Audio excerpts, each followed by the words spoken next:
দিলেন না তো ইচ্ছা ইচ্ছা থেকে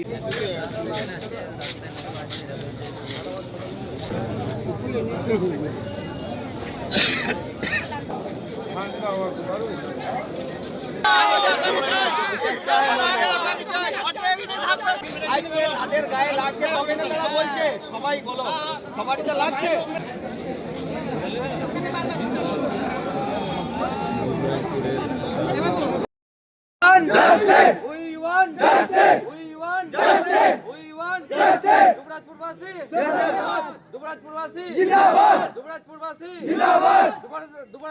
বিচার চাই, বিচার চাই, বিচার চাই, বিচার চাই, বিচার চাই, বিচার চাই, বিচার চাই, বিচার চাই, বিচার চাই, কঠোর শাস্তি দিতে হবে, দিতে হবে, দিতে হবে, অবিলম্বে গ্রেফতার করতে হবে, করতে হবে, করতে হবে, খুঁজে অবিলম্বে গ্রেফতার করতে হবে, করতে হবে, করতে হবে।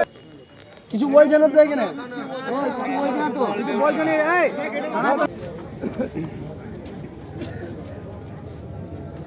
হ্যাঁ ওরা ওই সিস্টেমে চাইছে এইখানে বিচার হবে যা হবে।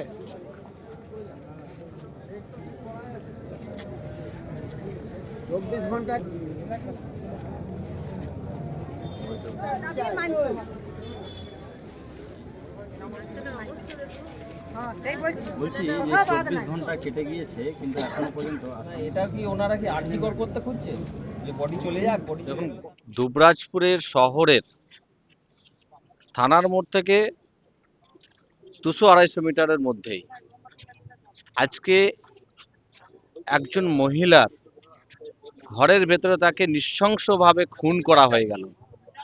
তারপরেও পুলিশ প্রশাসন কোনো ধরনের না পদক্ষেপ নিয়েছে না কোনো উত্তর দিতে পারছেন, সম্পূর্ণভাবে ব্যর্থ।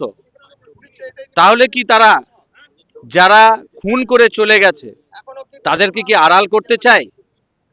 এই ঘটনাটা কি ধামাচাপা দিতে চায়? কেন আজকে ফরেনসিক টিম এলো না? যে কুকুরটিকে নিয়ে আসা হয়েছিল সার্চিং করার জন্য, সেই কুকুর কতটা সার্চিং করেছে সেটা সবাই দেখেছে।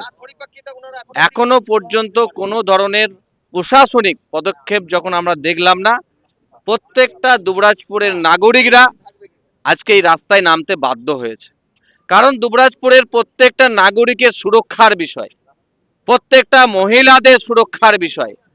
যে রাজ্যে মহিলা মুখ্যমন্ত্রী, তিনি নিরাপত্তা দিতে পারছেন না, তার পুলিশ প্রশাসন সম্পূর্ণভাবে ব্যর্থ। আমরা কোথায় যাব? মানুষ কোথায় যাবে? তাই উই ওয়ান্ট জাস্টিস। আমাদের যতক্ষণ না আমাদের এটার বিচার হচ্ছে, এইখানেই আমাদের বডি থাকবে। প্রত্যেকটা নাগরিক এই রাস্তায় থেকে এর প্রতিবাদ করতে থাকবে।